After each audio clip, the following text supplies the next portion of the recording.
He used to smile without trying. He used to laugh so hard his daughter would copy him. Now, he's just a man standing at the edge of memory, haunted by the way she used to say his name, by the way his daughter stopped dancing, by the fear of losing her too. And then, a stranger showed up at his door. She didn't come to save anyone. She was running from something herself. But some people don't have to say much to make you feel again. Some people just sit beside your silence long enough for it to speak. Welcome, my beautiful family. Wherever you are in the world, I want you to know this: you're not alone. If you've ever loved someone so deeply that losing them made the air hard to breathe, then this story was meant to find you. So if you're part of this family, type, "I'm with you, Mr. Hearthline" in the comments. Tell us where you're watching from, and don't forget to like, share, and subscribe, because love has a way of finding its way back home. Let's begin. The hallway was silent. Too silent for a house that once held so much laughter. Elliot Callan stood there, staring at the staircase like it might collapse under the weight of memory. It had been 3 years since Lainey's smile lit up this place. 3 years since the hallway smelled of cinnamon candles and coconut shampoo. Now it smelled like bleach, medicine, and something colder. Upstairs, his daughter, Aubrey, lay still.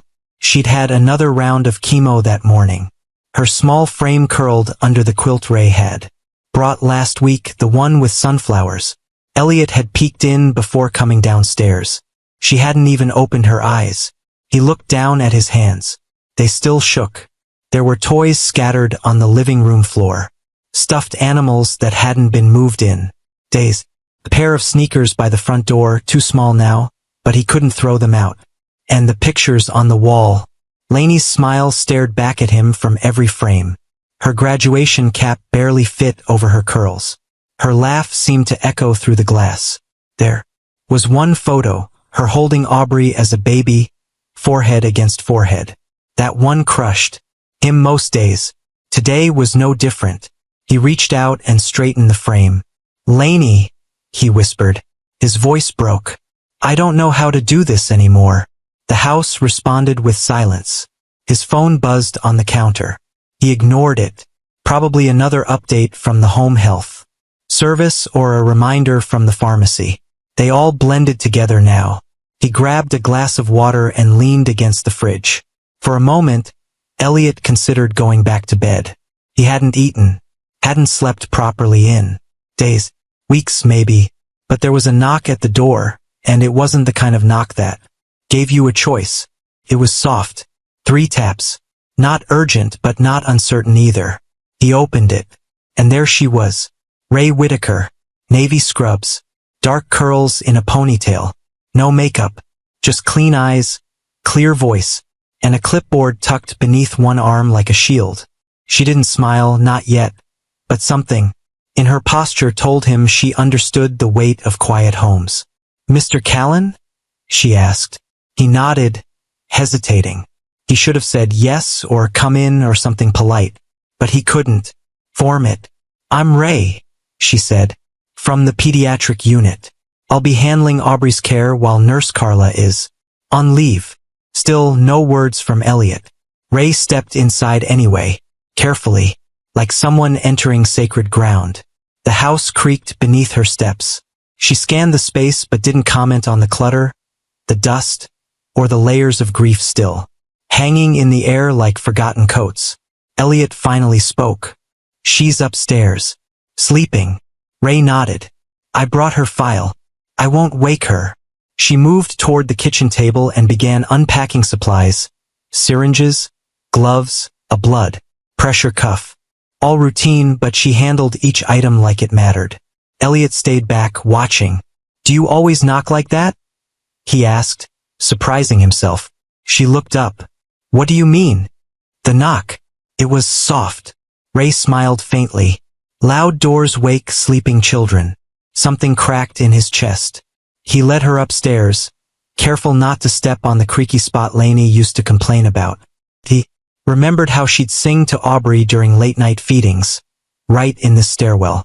His legs almost gave out when he reached the landing. Ray peeked into the room. Aubrey was pale. her breathing shallow. But her bunny was tucked under one arm and Ray noticed. She sleeps with it every night? Ray asked. Elliot nodded. Lainey bought it the day Aubrey was born. She has good taste, Ray murmured. He didn't respond. Ray lowered herself to a knee beside the bed. She didn't touch Aubrey yet, just studied her. Vitals, checked the lines, recorded notes. Quiet, respectful. She didn't rush. She's beautiful, Ray said softly. Just like her mom, I imagine. Elliot blinked. You read her chart? No. I saw the photo by the stairs. Another crack in his chest. Downstairs again. Ray washed her hands at the kitchen sink, looked around and said, Would you mind if I brought a few coloring books next time? Maybe a sticker set? He shrugged. You can bring whatever keeps her awake longer. There was a pause. Is there a song she likes? Ray asked. He looked away. Lainey used to sing her Edelweiss. Before everything. Ray nodded, not pushing. That night, Elliot couldn't sleep. Again. He walked through the hallway barefoot, silent, and found himself in the attic for the first time. In months, dust covered every box. But in the far corner, half buried beneath old winter coats, he saw it. The music box. Cherrywood. Hand-carved. Lainey's grandmother had given it to her. He opened it. It didn't play. But the note inside was still there. He didn't read it. Not yet. Not tonight. Instead, he brought the box downstairs and left it quietly near Ray's nursing bag. Ray Whitaker sat in her compact car, engine off, hands wrapped tightly around the steering wheel. She didn't expect it to hit her this fast. The girl upstairs, Aubrey, was tiny, pale, far too still. But what caught Ray off guard wasn't the child. It was the father, Elliot Callan. He had the kind of grief etched into his face you didn't ask about.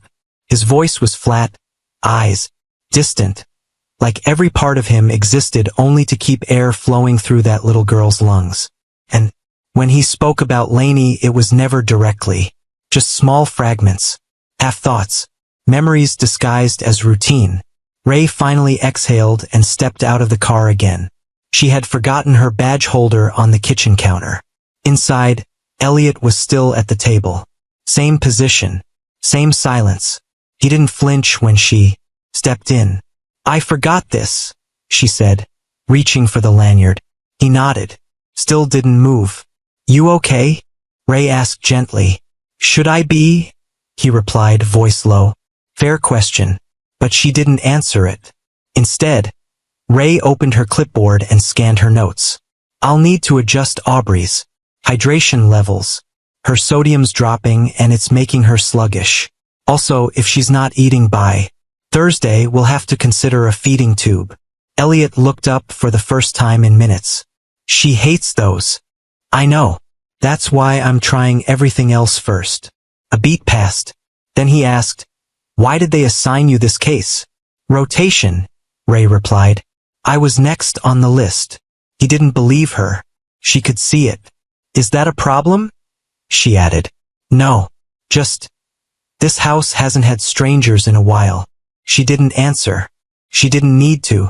Later that day, Ray returned with the sticker books she promised. She also brought socks with cartoon rabbits, a squishy frog toy, and a spray that made the room smell like orange creamsicles. She found Aubrey sitting up, barely. Her eyes fluttered open long enough to notice the new things. Her lips curled into something close to a smile. Hey, warrior, Ray whispered. Mind if I sit with you? Aubrey didn't respond, but her fingers loosened around her bunny. Ray sat, quietly, no fuss, just presence. She opened a sticker book and started placing stars on the pages herself.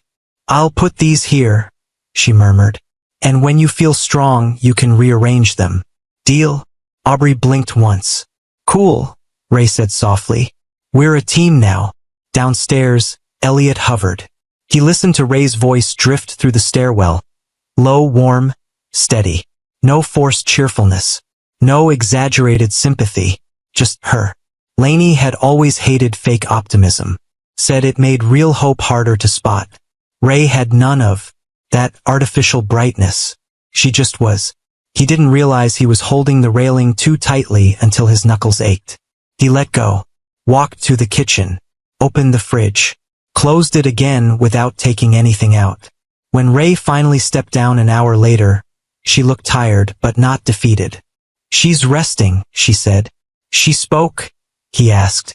"She blinked." He nodded. "That's something." Ray moved toward the front door but paused halfway. "I don't want to overstep," she began. "But this house feels heavy. You might want to open a few windows.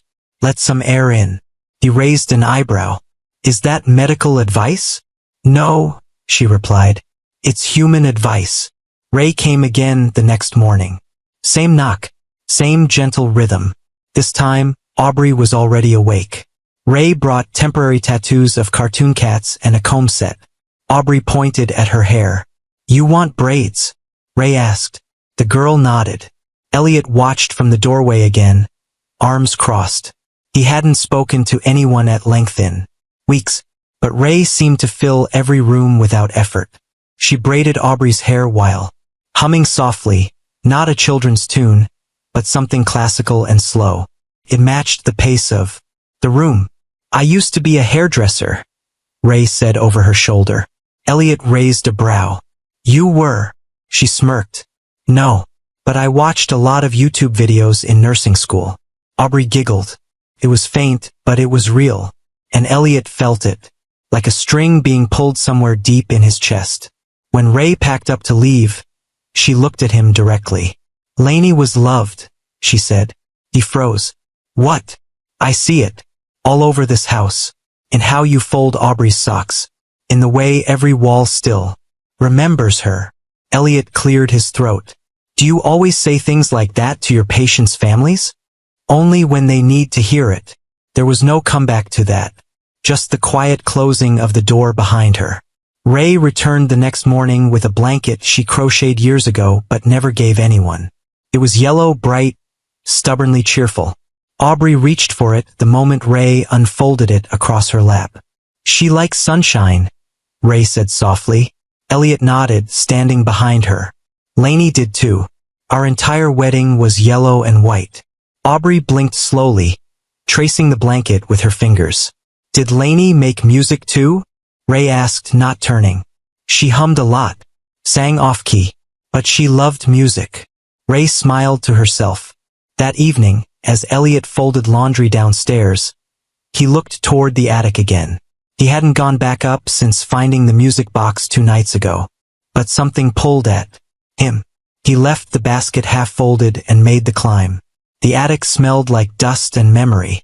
He stepped carefully between boxes labeled Aubrey Newborn, Lainey's Things, and Summer, 2016. The music box was still on the shelf.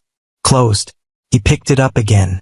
It didn't play, but this time he turned it over and found the key, slightly rusted, still attached. He wound it gently, once, twice, a soft click, and then it started. Edelweiss, not loud, just soft enough to fill the space. He sat down, let it play, let it hurt. Downstairs, Ray packed her bag. Aubrey had drifted into sleep. As Ray reached for her stethoscope, something wooden caught her eye. It was sitting beside her tote, delicate, polished, and clearly old. She opened the lid and tilted her head as the first few notes played. Edelweiss. Her brows furrowed. She didn't know who placed it there, but she had a feeling, and she understood what it meant. She took the box upstairs. Aubrey stirred. Ray sat beside her again and placed the music box near her pillow. "This song means something to your mommy and daddy," she whispered. "Did my mommy sing it?" Aubrey asked faintly. "She did. And now it's your song too." She played it again. Aubrey listened. No words, just long, slow blinking. Then suddenly, "Will I see her again?" Ray paused. "I believe so," she said. "But not yet." Elliot stood outside the door. He'd come to check in, but stopped when he heard the music playing. He pressed his forehead against the wall, eyes shut. The grief rose like smoke inside him. Not choking, but present. Always present. But this time it carried something else with it. A memory. Lainey dancing barefoot in the kitchen. swaying with Aubrey in her arms, laughing at nothing, singing Edelweiss in that off-key voice. That night, he didn't cry in the shower. He cried sitting on the stairs. Ray walked past him with quiet steps. She saw him, paused, but didn't interrupt. She simply sat on the lower step, not speaking, just close. The next morning, Elliot found a note in the kitchen. Ray's handwriting. She asked to hear the song 3 times. I think it's doing more than medicine ever could. Elliot folded it and slid it into his wallet, next to a photo of Lainey, from the day she became a mom. Later that evening, while Ray was brushing Aubrey's hair, Elliot finally spoke from the doorway. She would have liked you, he said. Ray looked up. Lainey, he clarified. She wasn't easy to impress. Ray smiled faintly. Neither are you. That made him chuckle quietly, but it was real. I'm just trying to keep things from falling apart, he said. You're doing more than that, Ray replied. You're keeping her world turning. He looked at Aubrey, and this time he didn't feel like a failure. When Ray left that evening, Elliot stood at the door and said, Thank you. For what? For playing the song. Ray paused. It was already here. I just pressed play. He nodded, then added, Thank you anyway. Lainey Hargrove had braces and no filter. The first time Elliot Callan saw her, she was yelling at a boy twice her size for stealing someone's lunch. 7th grade. Cafeteria. Tuna sandwich. Elliot watched her from the other end of the table, stunned and a little terrified. Lainey didn't back down. She got detention. And when she passed by Elliot's desk afterward, she winked like it was the best trade she ever made. That was the beginning. By 8th grade, they were lab partners. By 9th, best friends. And by 10th grade, Elliot had stopped pretending he wasn't in love with her. She wore a green hoodie almost every day and carried 2 extra pencils in her hair like makeshift chopsticks. She smelled like vanilla and cinnamon gum. And she laughed. Loud, sudden, unfiltered. He fell hard. Lainey didn't fall right away. She made him wait. But on a rainy afternoon after track practice, she finally kissed him behind the bleachers. You're not terrible at that, she said. He grinned for days. They were inseparable through high school. Prom pictures showed Lainey making faces while Elliot tried to look serious. Graduation day, she tackled him in the middle of the football field and screamed, We did it! Into his ear loud enough for the entire school to hear. They left for college 2 months later. Same city, different dorms, still together. Money was tight. Lainey worked at a bookstore. Elliot picked up shifts at a campus diner. They split gas, groceries, and late-night noodles. Every now and then, they argued about nothing, about everything, but they always came back to each other. Lainey had a habit of sticking affirmations on the bathroom mirror. You're still enough. Keep breathing. Love is loudest in the quiet. He kept every single one in a shoebox under the bed. After graduation, they rented a tiny apartment above a dry cleaner. The oven didn't work. The sink leaked. The floor creaked. They called it home anyway. One evening, Elliot set up fairy lights across the balcony with a friend's borrowed ladder. He cooked dinner, burnt pasta and undercooked meatballs, and panicked halfway through the speech he wrote. Lainey sat there smiling the whole time. I'm trying to propose, he finally blurted, holding out a modest silver ring. She laughed, loud and tearful, and said yes before he could finish the question. Their wedding was small. Backyard. Folding chairs. Homemade lemonade. Lainey wore a dress borrowed from her cousin and sneakers under the hem. Elliot cried through the vows. Their first dance wasn't choreographed. It was messy and real and perfect. They played a playlist of all their high school songs. At one point, she dragged him into a conga line with her cousins. Elliot hated dancing, but that day he didn't stop smiling. They moved into a new house a few weeks later. The one with the wraparound porch, Lainey said she'd decorate with hanging plants and wind chimes. The one that would one day smell like pancakes on Sunday and warm socks in the laundry. 3 months in, they found out about Aubrey. It wasn't planned, but it wasn't unwelcome. Lainey cried happy tears on the bathroom floor with a plastic stick in one hand and the other, gripping Elliot's sleeve. He held her, heart racing, head spinning. "I don't know if we're ready," he admitted. She wiped her face. "We're not. But when have we ever waited until we were?" They both laughed. And that night, for the first time in their lives, the future felt like something they could reach out and touch. They started painting the nursery before they even knew the gender. Yellow walls, handmade shelves, a mobile with clouds and birds. Lainey played classical music near her belly and told Aubrey stories through her skin. "She's going to have your eyes," Lainey insisted. Elliot hoped so, but he also hoped she had Lainey's spirit, her courage, that impossible laugh. Aubrey was born on a stormy Tuesday night. The power went out in the hospital just as Lainey screamed through her last push. A minute later, they heard the cry.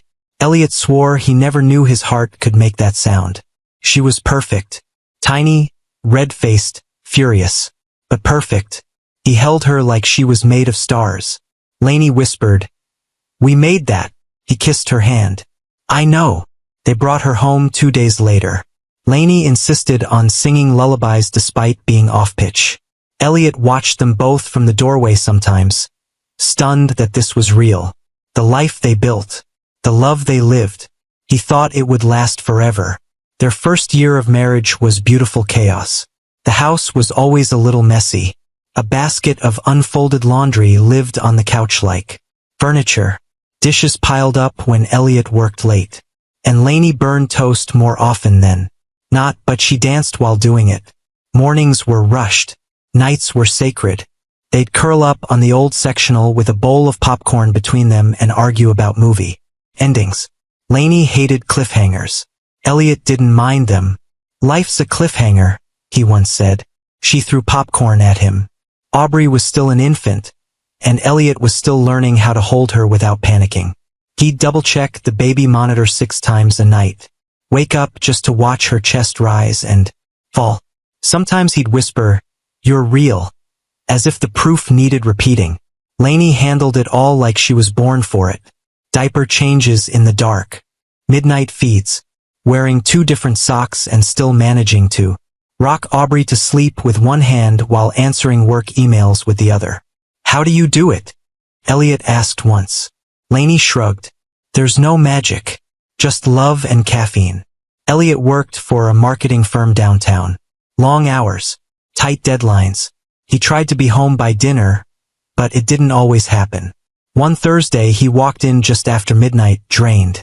He found the living room dark, except for the glow of string lights over the mantel and Lainey asleep on the floor next to Aubrey's bassinet. She had one arm flung over a stuffed bear, the other stretched toward their daughter. Elliot didn't wake her. He sat on the edge of the couch and just watched, the 2 halves of his heart sleeping in the same room. Their weekends were loud. Lainey would blast music, always too early, and cook pancakes that were more flour than fluff. Aubrey would sit in her high chair, smearing syrup across her face like war paint. Elliot would groan but smile through it. They had dance-offs in the kitchen, water fights during dishwashing. Lainey once turned their hallway into a bowling lane using soda bottles and a soccer ball. Elliot came home to find her wearing ski goggles and holding a spatula like a trophy. "We don't have cable," she said. "So I made our own entertainment." Sometimes they argued.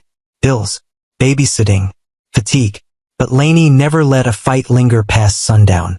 She'd wait until Aubrey was asleep, then pull Elliot into the backyard with a blanket and 2 mugs of cocoa even in summer. "We're allowed to be mad," she'd say. "But we're not allowed to forget we're in this together." Elliot would nod, and she'd reach for his hand, every time. One night, they sat on the porch after Aubrey finally slept through the night. Lainey rested her head on his shoulder. "I think we're doing okay," she whispered. Elliot looked up at the stars. "I think we're doing better than okay." She smiled. "Well, don't get cocky. They made traditions out of nothing. Tuesday tacos, even if they were just beans and cheese. Friday game nights where Lainey always cheated at Uno. Elliot tried to teach her chess. She flipped the board the first time she lost. Aubrey started walking just before her second birthday. Lainey cried. Elliot filmed it. They watched it 5 times that night and didn't sleep. They weren't rich. They weren't perfect. But they had everything that mattered. And Elliot truly believed, deep in his chest, that they had decades to go. Until she got tired. Not the usual tired. The kind of tired that stayed even after a full night's rest. The kind that no coffee could fix. She brushed it off at first. So did Elliot. Until one afternoon, she came home from the grocery store and nearly collapsed by the door. He caught her. And suddenly, everything stopped feeling normal. The doctor's office smelled like rubbing alcohol and bad news. Lainey sat on the exam table, her legs swinging slowly like a child's. She was pale, quieter than usual, fingers clasped together tight enough to whiten the knuckles. Elliot stood beside her, pretending to understand the clipboard in his hand. Charts, numbers, terminology that blurred together. "I'm sure it's nothing," Lainey said. She smiled, but it didn't reach her eyes. But it was something. The blood work came back flagged. So did the follow-ups. Bruises that hadn't healed. Fatigue that deepened. A low-grade fever that never broke. They kept it from Aubrey. "She's too young," Lainey whispered, sitting on the porch swing. "She doesn't need to carry this." Elliot sat beside her, unable to speak. His chest felt like it was holding back a wave. He took her hand and squeezed. The official diagnosis arrived on a Tuesday. Stage 3 lymphoma. Elliot nearly collapsed in the parking lot. He threw up behind the wheel while Lainey rubbed his back. "I'm the one with cancer," she said gently. "I know," he choked out. "Then why does it feel like you can't breathe?" He couldn't answer. Treatment began immediately. Chemo, radiation, blood transfusions. Their days became a schedule of appointments, side effects, and forced smiles. Lainey cut her hair before it started falling out. She handed the scissors to Elliot and said, "You better not mess this up." He cried the whole time. She didn't. Aubrey was 3, too young to understand. They told her mommy was sick, and the medicine made her sleepy. She drew pictures of superheroes in capes and said, "This one's for mommy." Lainey taped every single one to the fridge. Even when the edges curled and the colors faded, she wouldn't take them down. Elliot became more than a husband.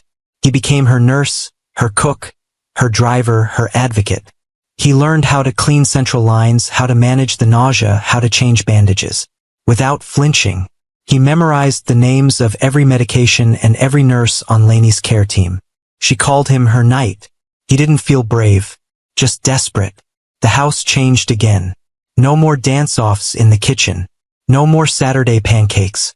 Lainey still tried.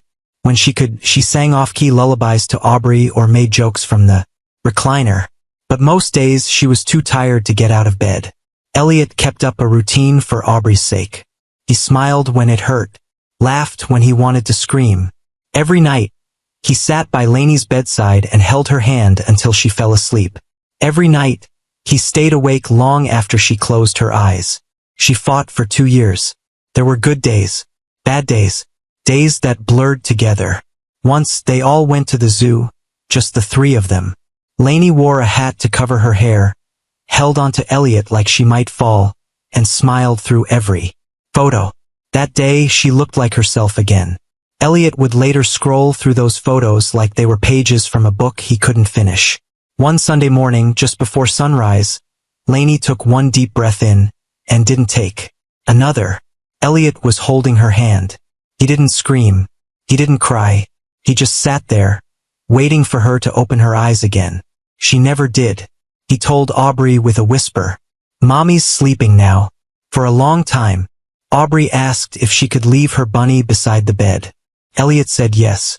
She tucked it in under Lainey's arm, then turned around and walked out of the room. The funeral was quiet. Lainey didn't want black clothes or long speeches. She wanted yellow flowers, the song Edelweiss, and no tears if possible. Elliot failed at the last part.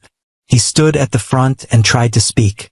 But all that came out was, "She made everything brighter." He kept the house exactly the way it was for a while. Her toothbrush in the cup. Her shoes by the door. her music playlists saved to the speaker app. Every evening, he sat on the couch and watched the spot where she used to sit. Every morning, he opened the fridge and saw Aubrey's superhero drawings. The fridge became a shrine. And then came the call. Aubrey had been more tired than usual. Bruising on her legs. Fevers that wouldn't go down. The same words. The same tone from a different doctor. Felt like the ground split beneath him. Not again. Not his daughter. Ray Whittaker never thought she'd be the woman standing at the altar alone. But 3 weeks before her wedding, she was. It happened over coffee. Not a fight. Not a dramatic explosion. Just a quiet sentence that shattered the life she'd spent years building. "I don't think you love me," her fiancé said. She blinked. "What?" He stirred his drink. "Not me. You love your work. Your patience. You'd rather stay in a hospital room than be in our home." Ray didn't respond right away. She couldn't. Then came the second blow. "You'd make a great mother to someone else's child. But I don't think you know how to turn it off when the shift ends." He left the cafe. She sat there for 37 minutes before realizing he wasn't coming back. The ring stayed in her drawer for 2 days. The dress hung in the hallway, untouched, zipped up in a plastic bag that now felt like a casket. She didn't cancel the wedding right away. She just stopped planning it. Her friends called. Her sister offered to fly in. Ray said she was fine. She wasn't. Chicago felt smaller after that. Every street reminded her of him. Every grocery aisle held a memory. Every hospital corridor echoed their old plans, dreams of starting a family, of living near the lake, of growing old in their favorite bookstore. She transferred departments. That didn't help. She tried therapy. That helped a little. Then she opened her laptop at midnight and typed, "Pediatric hospice jobs, out of state." She landed in Maple Glen 4 weeks later. Population. Barely enough to fill a stadium. She told herself it was temporary. A pause. A way to breathe without running into old ghosts. Her first morning. She stared at the hospital's brick exterior and whispered, "Don't fall apart." Then she walked inside. The staff were kind but distant. They called her the city girl behind her back. She didn't mind. She didn't come to make friends. She came to reset. New badge. New schedule. No distractions. She took on rotating cases, mostly children in late-stage conditions. Families that needed more peace than miracles. Parents who didn't ask too many questions. Kids who smiled through pain. She told herself she wouldn't get attached. She lied. There was one patient, a girl named Lainey, 5 years old. Terminal neuroblastoma. Ray stayed. Late every night that week. She held her hand through the 4 flush. Read her picture books. Sang to her when the machines beeped too loud. Lainey passed away on a Friday afternoon. Ray didn't clock out for 2 hours. She just sat in the parking lot, staring at her hands. That weekend, the supervisor approached her with a different assignment. Home-based, pediatric, intensive. A single father, the supervisor said. Wife passed. Daughter has leukemia. Prognosis, uncertain. He's difficult. Ray hesitated. The supervisor added, "He's not rude, just frozen." She almost said no. Then she remembered the girl's name. Aubrey. That name stayed with her. So did the file. She read it in bed that night. Twice. She highlighted notes, jotted down questions, and stared at the small photo paper-clipped to the top corner. Big eyes. Bald head. A stuffed bunny in her lap. Ray closed the folder and whispered, "Okay." She didn't expect much when she knocked on the door. Certainly not the man who opened it. Elliot Callan looked like someone had unplugged his heart and left it to flicker on backup power. Not rude. Not cold. Just dimmed. He didn't invite her in. Just stepped aside. She understood. The first day, she stayed for less than an hour. The second, 2 hours. By the end of the week, she'd memorized where Aubrey kept her bunny, which drawer held the thermometer, and how many stairs creaked on the way up. She didn't talk to Elliot much, but she watched him. He moved like someone constantly bracing for more loss. She recognized it. It was the same way she looked in mirrors after the wedding that never was. One afternoon, Ray brought sticker books. Aubrey blinked, then smiled. It was the first time Ray felt anything like right since arriving in Maple Glen. And for the first time in months, she didn't think about what she'd lost. She thought about what could still be healed. Ray arrived at the Callan house early Monday morning. She waited in her car for 5 minutes before stepping out. Something about this house felt different. It wasn't the white siding or the porch swing that creaked when the wind blew. It wasn't even the overgrown lawn or the quiet that wrapped around the place like a thick sweater. It was the silence. The kind that settles after something breaks and no one picks up the pieces. Elliot answered the door in a t-shirt and flannel pants. His hair was messy, but his face was clean-shaven. He looked like he hadn't slept. "I'm not good at this," he said instead of hello. Ray nodded. "That's okay. I am." She stepped inside and looked around. There were toys neatly lined up on the couch. Medical supplies stacked on the counter. Half-eaten bowl of cereal in the sink.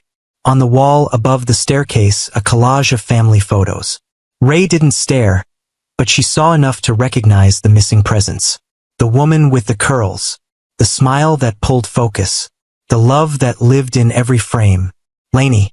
Aubrey was in bed when Ray checked in. She was smaller than Ray expected. Too quiet for a child. Her eyes opened just enough to acknowledge Ray's presence. Then closed again. Ray sat beside her, gently placed 2 fingers on her wrist, and waited for the monitor to steady.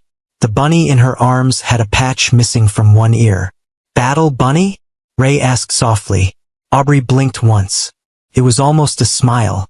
Downstairs, Elliot hovered near the coffee machine like he didn't know how to use it. Ray entered quietly. "She's resting," Ray reported. "Her vitals are okay for now. Color's still low." He nodded, staring at the machine. "She's always tired," he said after a beat. "She used to bounce. Everywhere. Kids bounce until they can't," Ray said. "But it comes back." Elliot didn't answer. She didn't expect him to. Each day after that, Ray arrived a little earlier. She brought snacks she knew Aubrey liked. Grapes, yogurt with sprinkles, juice in the box with a purple straw. Sometimes Aubrey would try a bite. Other times she just hugged her bunny tighter. But Ray always spoke to her like she was fully awake, fully present. "Want to paint your nails?" Ray asked on Thursday. Aubrey lifted one tiny finger. "Pink." Ray smiled. "Got it." The house slowly began to shift. Not dramatically, not instantly, but the air changed. Elliot started leaving cups of coffee on the counter for Ray, never handing them to her, just setting them down without a word. Ray noticed. She never said thank you, but she took the cup every time. On Friday, Ray brought a small portable speaker. She placed it near Aubrey's bed and pressed play. Soft classical music filled the room. Nothing loud, just strings and piano. Aubrey turned toward the sound, and for the first time in a while, Ray saw something move behind those eyes. "Do you want to sit outside tomorrow?" Ray asked. Aubrey blinked twice. "Okay," Ray whispered. "We'll make it happen." When Ray walked downstairs, Elliot was folding laundry. It looked forced, like he was doing it out of duty, not peace. "She asked to go outside," Ray said. Elliot looked up. "She hasn't asked for anything in weeks." "Well," she asked with her eyes. He nodded slowly. Ray stepped closer. "I think it might be time to open the windows." Elliot exhaled, then said, "One at a time." That weekend they sat on the porch. Ray beside Aubrey, Elliot watching from the steps. Aubrey wore a hat Ray brought, yellow with sunflowers stitched on the brim. She looked small, but in that moment not sick. She looked like a child. And Ray smiled, not because everything was okay, but because this moment was a win, even if only for today. The days turned into rhythm. Ray arrived at 7:45 sharp, knocked softly 3 taps. The door was always unlocked. She greeted Elliot with a nod. No pleasantries, no awkward small talk. She went straight upstairs, checked Aubrey's vitals, warmed her hands before touching the thermometer, and sat beside her for as long as the girl could handle. Then, when Aubrey drifted off, Ray would take her notes and disappear downstairs. Elliot would pretend not to watch her leave every time. One evening, Ray stayed late. Aubrey had been restless all afternoon, twitching through her nap, mumbling about her bunny, her mom, and something about clouds. Ray calmed her with a cold cloth and a storybook. She didn't leave until almost 9 p.m. As she grabbed her bag and headed to the door, Elliot finally spoke. "You didn't have to stay that long." Ray paused. "I didn't have to, but I wanted to." Elliot didn't answer. She waited, then walked out into the quiet night air. The next morning, Ray brought a tiny potted plant. "It's not a toy," she said, placing it on the windowsill. "But it's alive." Aubrey stared at it. "Wanna help me name it?" Ray asked. Aubrey whispered, "Sunny." Ray smiled. "Perfect." From the hallway, Elliot heard everything. He felt something behind his ribs he hadn't felt in months. Saturday came with rain. Ray still showed up, wet curls tucked under a scarf, her shoes squeaking slightly on the hardwood. "Didn't think you'd come in today," Elliot said, looking at her soaked jacket. "She asked for me yesterday," Ray replied. "I don't ignore that." He held her gaze longer than usual, then reached for a towel and handed it to her without a word. That afternoon, while Aubrey slept, Ray sat in the kitchen. Elliot brewed 2 cups of tea. He slid one toward her. Still didn't sit down. "She's changed," he said. Ray nodded. "Kids respond to presents." He leaned against the counter. "You don't talk much about yourself." "Neither do you," she replied. He considered that, then said, "That obvious?" "Only to people who see it every day." Their eyes met. Something shifted, but neither moved. Later that week, Ray found herself humming in the kitchen. Elliot was sorting through medical bills, half listening. "That song," he said. "Where do I know it from?" "It's from a cartoon," Ray replied. "My niece used to play it on repeat." "You have a niece?" "2. One lives for glitter. The other cries every time a balloon pops." Elliot chuckled. Ray paused. "I never planned to be a nurse forever." "What was the plan?" "Marriage. Family. Home full of kids." "What happened?" "Wrong person. Right lesson." Elliot didn't press. He just nodded. It was enough. One evening, Ray fell asleep on the couch. Aubrey had a rough day. Low energy, poor appetite, slight fever. Ray stayed late, just in case. She curled up with a blanket and closed her eyes for what was supposed to be 5 minutes. Elliot found her an hour later. He didn't wake her. He brought a second blanket, placed it gently over her shoulders, and sat nearby. He looked at her as if trying to remember what peace looked like. In the morning, Ray stirred, sat up fast. "I'm so sorry." "You're fine," Elliot said softly. "You needed rest too." Their eyes held. No words followed, but something in the silence said, "I see you." That night, Ray sat in her car with her hands gripping the steering wheel, not out of fear, but because of what she felt inside. Something she hadn't allowed in a long time. Something dangerous. Something like hope.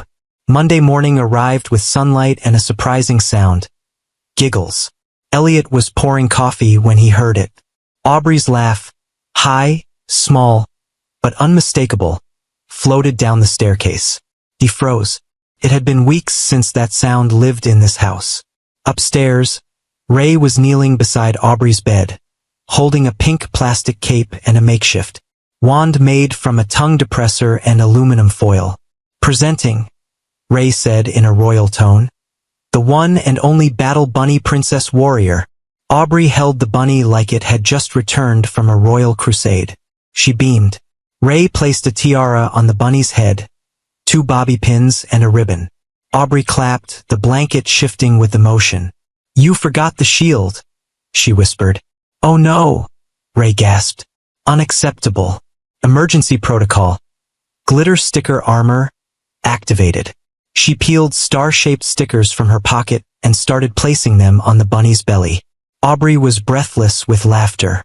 Elliot stood at the door. He didn't say a word, just watched. Ray glanced at him once, gave a slight nod, then returned to her patient. No one needed to say anything.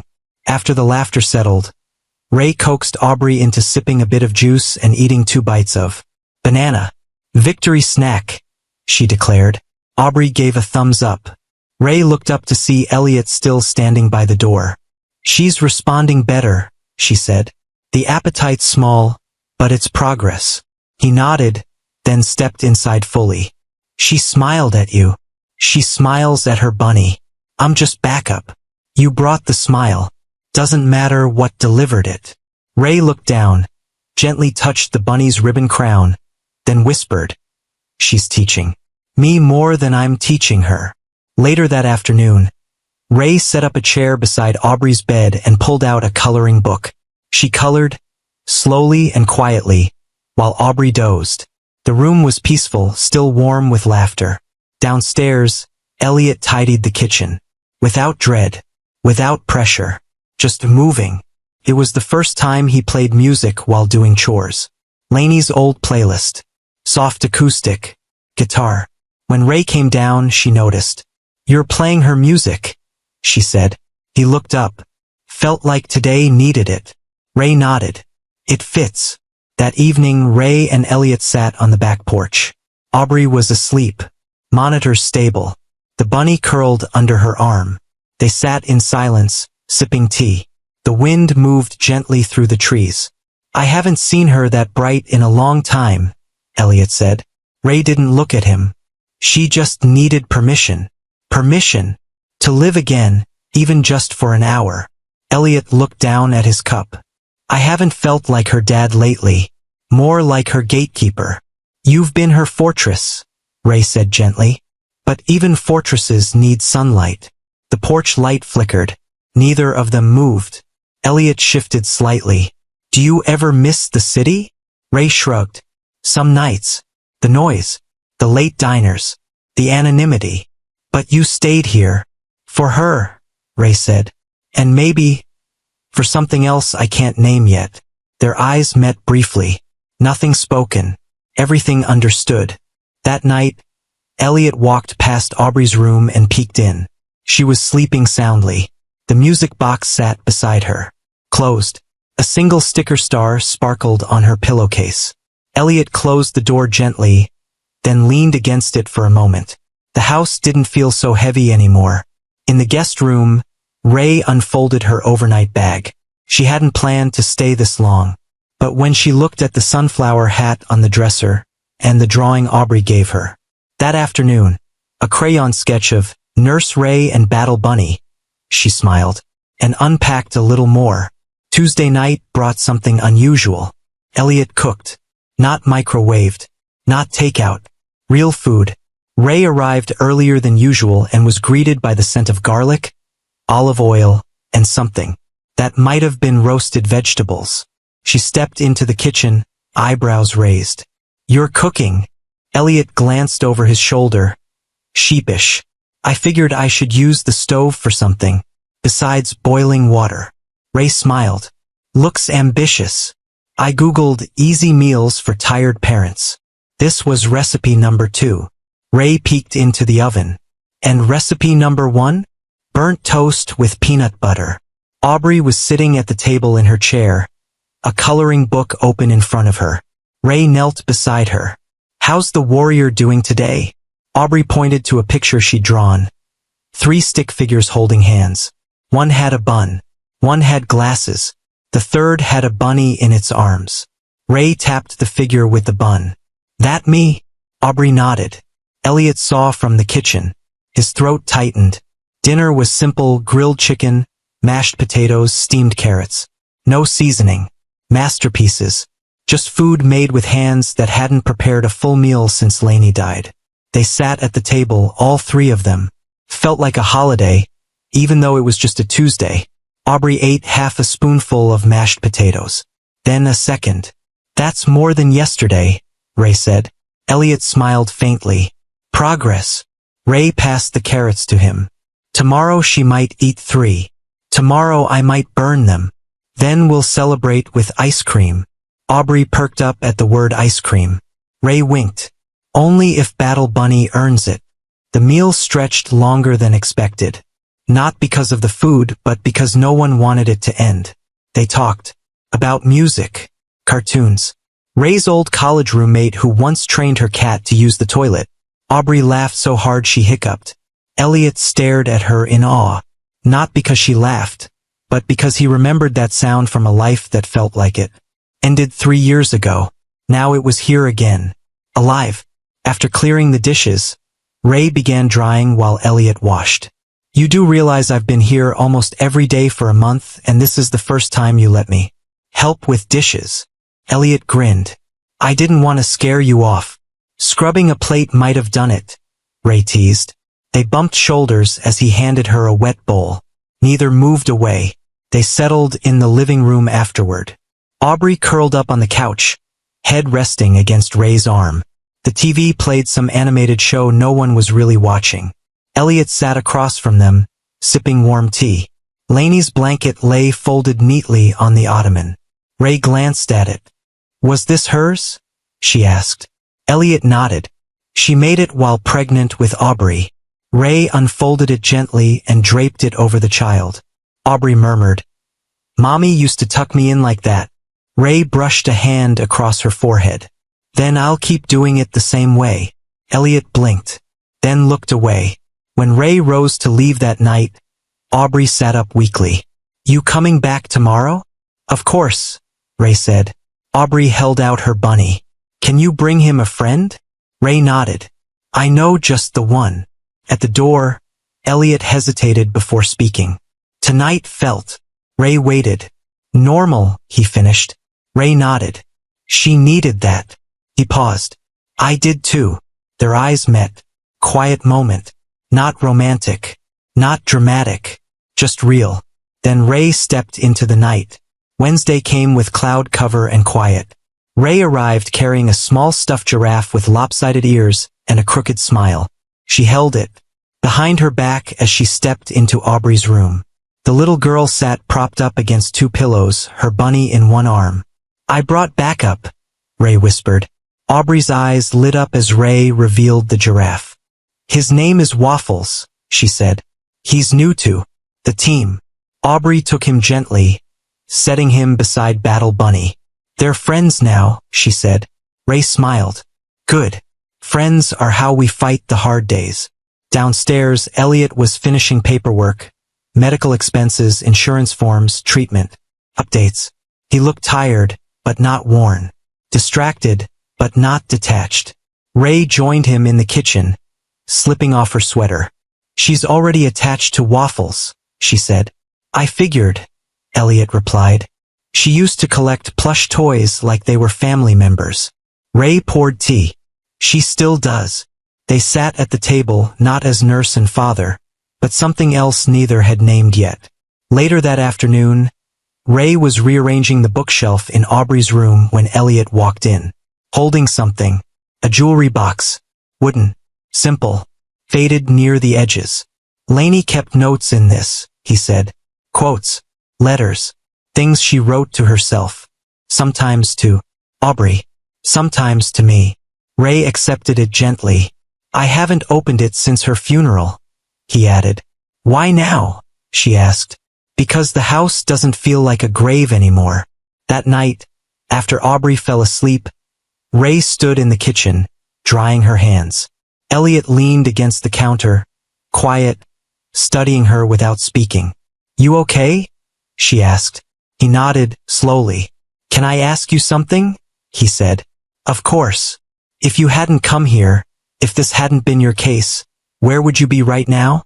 Ray thought for a moment. Probably still in a city that didn't know my name. Still trying to make peace with an empty apartment. Elliot exhaled through his nose. I'm glad you came. She looked at him, soft but steady. So am I. A beat passed. Then 2. The silence thickened. Not awkward. Just loaded. Elliot stepped a little closer. Not touching. Just near. You make her feel safe, he said. Ray's voice was low. And you make her feel loved. Their eyes held. long enough for something to be said without words. Then, the doorbell rang. They both flinched. Elliot answered it while Ray stayed in the hallway. Courier. Small envelope. Thin. White. Elliot opened it and frowned. Everything okay? Ray asked. He nodded, though his jaw tightened. Boston Children's Hospital, he said. They offered you something, didn't they? Ray blinked. How did you? It's postmarked. She stepped forward. It's just a letter. It's a better job, Elliot said. Better title. Bigger hospital. Ray didn't answer. Not yet. Later, as she packed up her bag, Elliot stood at the door, watching her. You don't owe us anything, he said. Ray paused. That's not what this is. Then what is it? She looked him in the eye. It's something I haven't figured out how to walk away from. He didn't stop her when she left. But he didn't go back inside right away either. He just stood there, staring at the porch, like he was afraid of losing something again. That night, Ray sat on the edge of her bed in silence. The offer letter lay unopened in her lap. She didn't read it. She didn't have to. The real decision was already happening inside her, and she knew it had nothing to do with hospitals, pay grades, or prestige. It had everything to do with a child's laugh, and the man who smiled a little more every time he heard it. Ray stared at the letter again the next morning. It was still unopened, sitting on her kitchen counter like a dare. She didn't move it, didn't touch it, just kept glancing at it like it might decide for her. Her phone buzzed. Not a text. A calendar reminder. Decision deadline. Boston offer. She silenced it. The day started like usual. Same quiet knock. Same unspoken rhythm. But everything felt off. Elliot opened the door, tired eyes meeting hers. He didn't ask about the letter. She didn't bring it up. Aubrey was already awake upstairs, flipping through her sticker book. Her bunny and giraffe were perched on either side like bodyguards. Ray kissed the top of her head. Guess what? She whispered. What? I brought Waffles a cape. Aubrey grinned. Battle Bunny will share his sword. Downstairs, Elliot poured coffee. He didn't ask Ray to sit. She didn't linger. There was a quiet understanding between them now, built on too many nearly spoken things. By noon, Ray stepped outside to take a call. The hospital coordinator from Boston.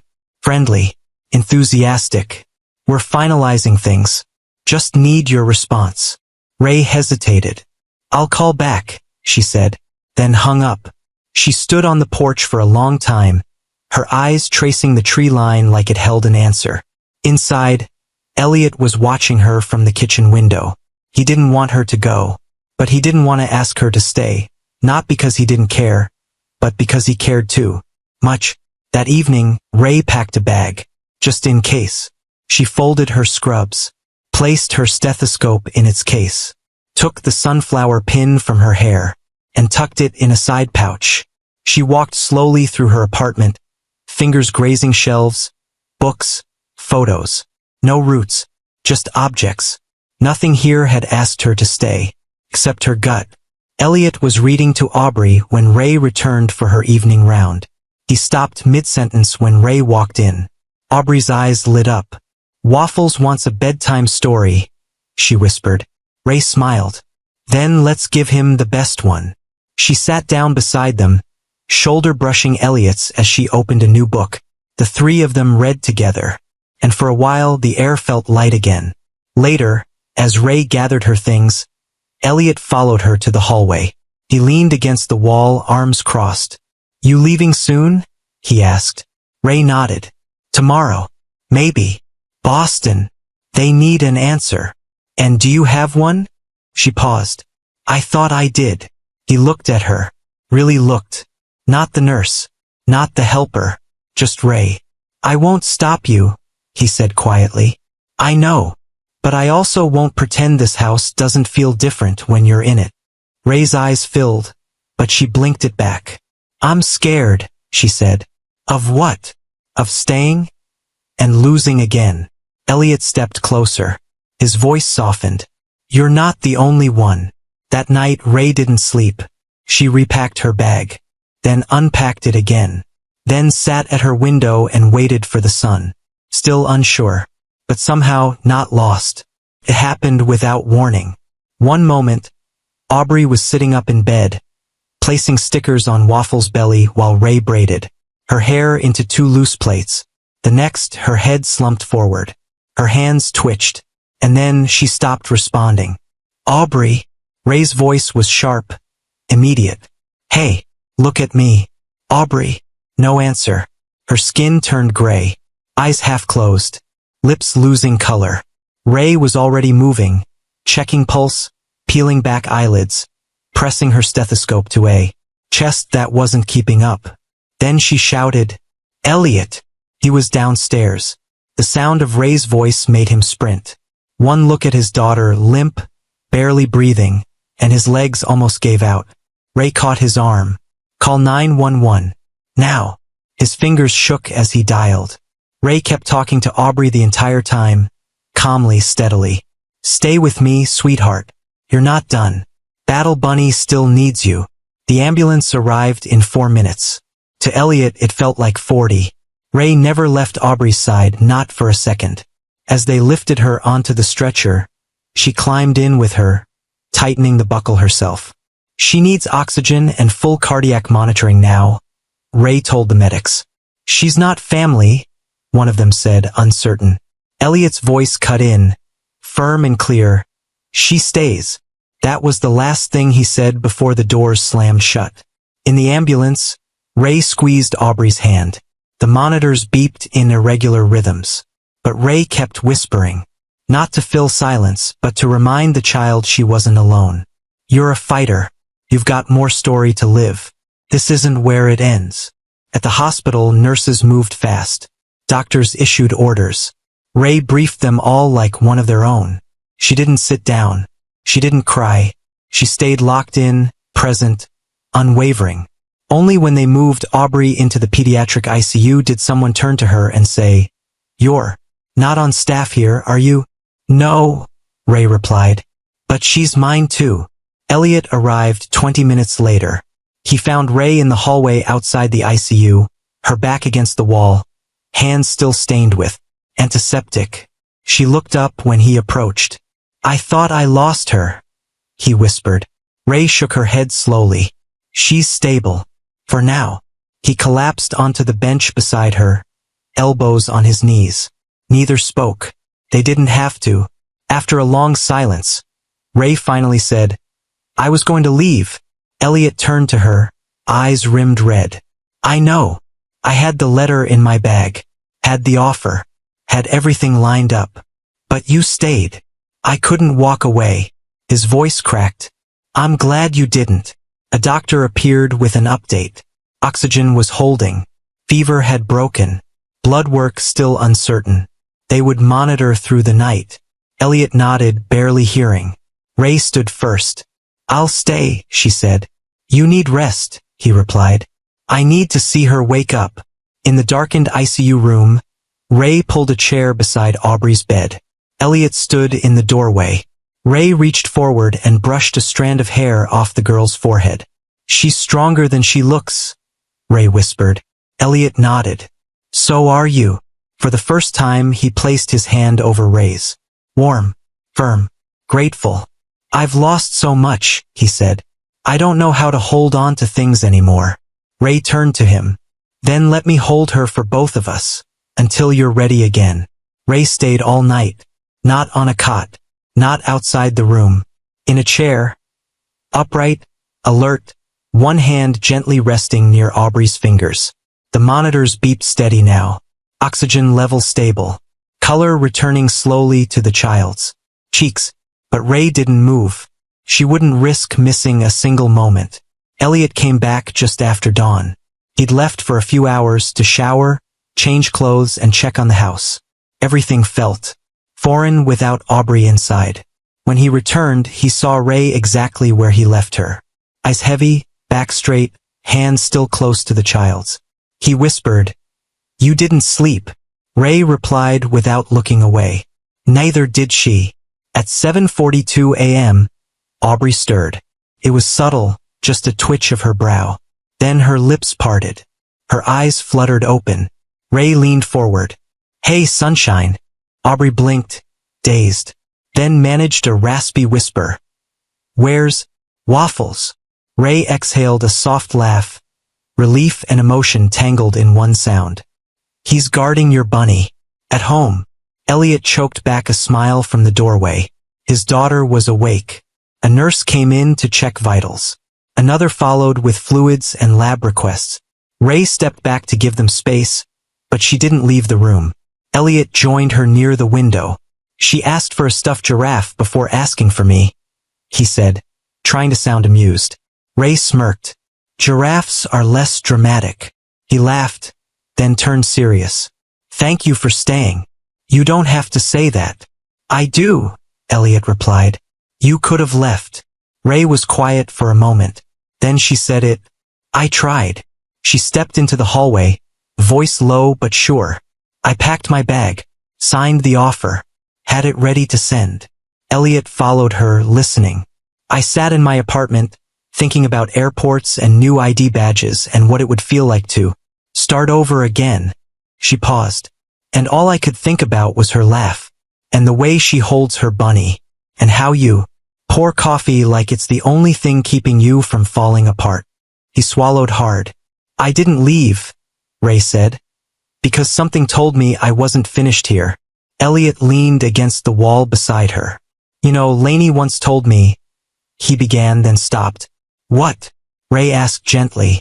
"She said if something ever happened to her, she hoped someone would show up, not to replace her, but to carry what she couldn't anymore." Ray met his gaze. "I'm not trying to take her place.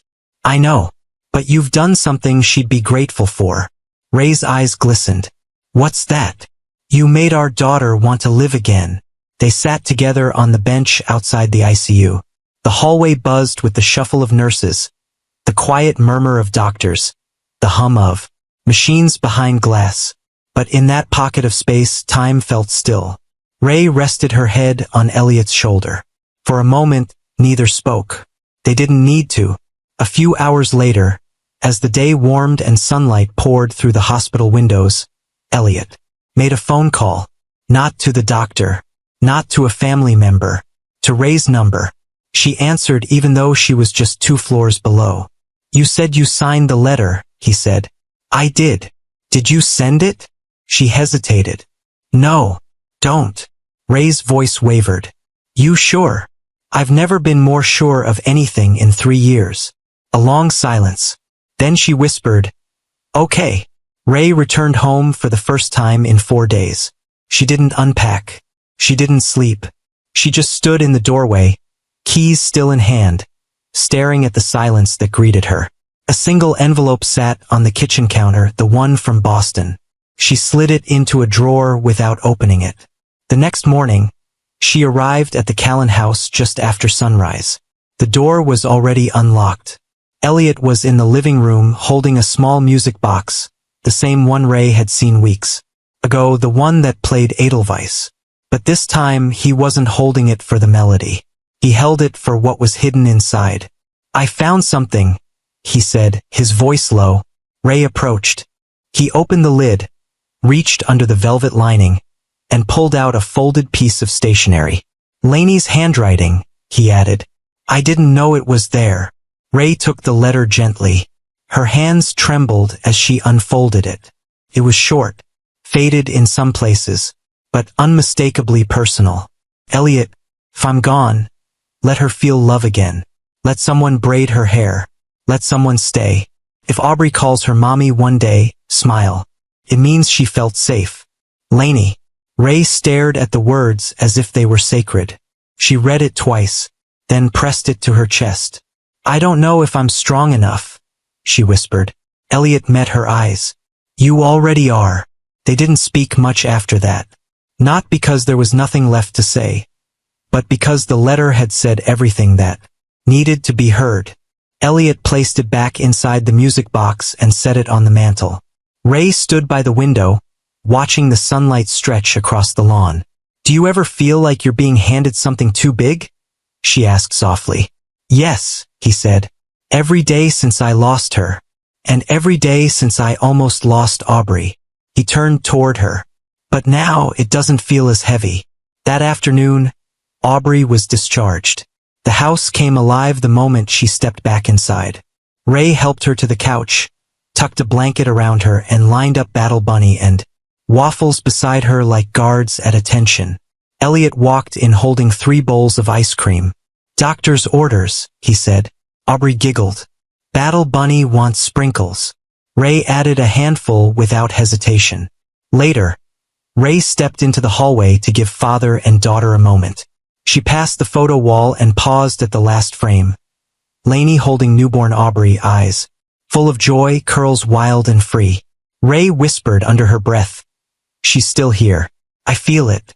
Behind her, Elliot said, "So do I." That evening, Ray returned to her apartment and stood in front of her suitcase. Still packed, still zipped, still ready. She sat on the floor, took a deep breath, and began unpacking, piece by piece. Before she left for the night, she reached for her journal. She didn't write anything poetic. No paragraphs, no drawn-out thoughts, just one line. "I stayed." Saturday morning arrived with clear skies and soft wind. Elliot stood at the foot of the stairs, holding a picnic basket in one hand and a folded blanket in the other. "Field trip," he said. Aubrey blinked. "Where?" "You'll see." She looked at Ray. "Are you coming too?" Ray smiled, already tying her shoes. "Wouldn't miss it." They drove for 15 minutes. Past the town square. Past the ice cream shop. Past the street where Lainey used to hold Aubrey's hand as they walked to the corner bookstore. Elliot turned down a gravel path that led to an open park tucked between 2 hills. Quiet place. A familiar one. They reached the bench just as the wind picked up again. Old. Wooden. Slightly crooked. Elliot set the basket down and gently lowered Aubrey onto the seat, placing a soft cushion beneath her. Ray sat on one side of the bench, Elliot on the other. Aubrey looked around. "This place is pretty." "It's special," Elliot said. He reached into the basket and pulled out a thermos, 2 cups, and a paper bag filled with muffins. "This is where I came the day after Lainey died," he said. Ray looked at him gently, surprised. "I didn't want anyone to see me fall apart," he added. "So I came here, and I cried until I couldn't. Feel my hands." Aubrey stayed quiet, listening. Elliot continued, "I thought this place would always remind me of endings." He looked at Ray. "But now, maybe it's where something starts." Ray didn't speak. Her hand rested on the bench between them. Elliot reached for it. Not quickly, not dramatically, just enough to say he meant it. She didn't pull away. They spent the afternoon in the breeze.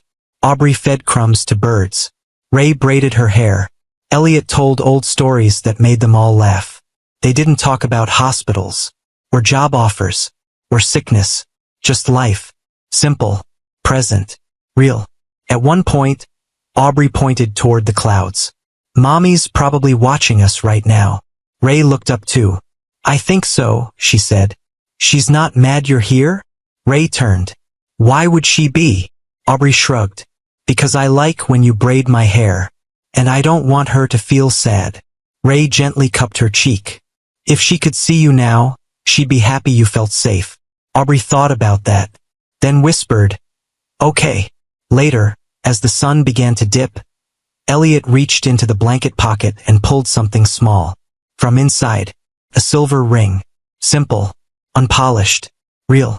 Ray's breath caught in her throat, but Elliot didn't move closer. Instead, he handed it to Aubrey. She blinked at him. "Is this for me?" He smiled. "Nope, you're just the assistant." She giggled and turned to Ray. "Daddy says you're my ray of sunshine, and that I should ask you something." Ray covered her mouth with both hands, overwhelmed. Aubrey held out the ring. "Will you stay with us?" Ray looked at Elliot. He didn't speak, just waited. Not pressured, not performative, just ready. Ray wiped the tears from her face and whispered, "Yes." Aubrey jumped in place. "We're a family." The birds scattered. The wind danced through the trees. and Ray leaned her head onto Elliot's shoulder, on the same bench where grief once lived. Now it held something else, something quieter, something stronger, hope. Sunday mornings smelled like cinnamon and pancakes. Elliot was in the kitchen flipping batter with one hand, stirring syrup with the other. Aubrey sat at the table, crayons scattered around her, tongue between her teeth as she concentrated on a drawing. Ray stood by the stove watching the two of them, her hand resting near a warm mug of coffee, her eyes still soft with disbelief. It had only been one day since the bench, but everything felt different, not rushed, just right. Elliot placed a pancake on Aubrey's plate, then looked at Ray. "You get the first smiley face one," he said. She raised an eyebrow. "Is that an honor or a punishment?" Aubrey answered, giggling, "It's Daddy's best one." Ray took it gratefully. "Then I'll frame it." After breakfast, Aubrey held up her drawing with both hands. "This is us." 3 stick figures again, one tall with brown hair, one with a bun, one with a bunny and a giraffe in each arm. Above them, the word family, written in bright purple. Elliot knelt beside her. "Sweetheart, can I borrow that for a minute?" Aubrey tilted her head. "Why?" "I want to use it for something very important." He stood up, turned to Ray, and cleared his throat. She looked at him, unsure, but smiling. He held the drawing up like it was a certificate. "She already asked the big question yesterday," Elliot said, his voice steady. "I just need to know, what's your answer?" Ray stared at him, speechless. He pulled a small box from his pocket, opened it. Same silver ring. No fanfare, no spectacle, just love. Simple, earnest, open. Ray blinked back tears and whispered, "This time, I'm saying yes with both feet planted." Elliot stepped forward, sliding the ring on her finger. Aubrey clapped her hands wildly. "We're really a family now." They laughed, not because it was funny, but because it was real. Because somehow, after all the pain, the fear, and the waiting, they had found their way back to joy. Later that evening, sunlight spilled through the windows as Ray stood at the stove, humming softly. Elliot was setting 3 plates on the table. Aubrey arranged the utensils with very serious focus. Outside, the wind lifted the wind chimes Lainey had hung years ago. The sound filled the room like a memory, like a blessing. Ray watched them both for a moment, quietly. Then she whispered to herself, "I thought I came here to heal someone else." She turned toward the table. "But I was the one who needed saving. My beautiful Mr. Hearthline family. If the story touched you, if it reminded you that healing is still possible, even after deep loss, then please let us know in the comments. So don't forget to like the video, share it with someone who needs hope today. Comment where in the world you're watching from. We want to see how far this family reaches. And subscribe to be part of the stories we tell next. Until then, may love find you when you least expect it, and may you always have the strength to open the door. See you in the next one.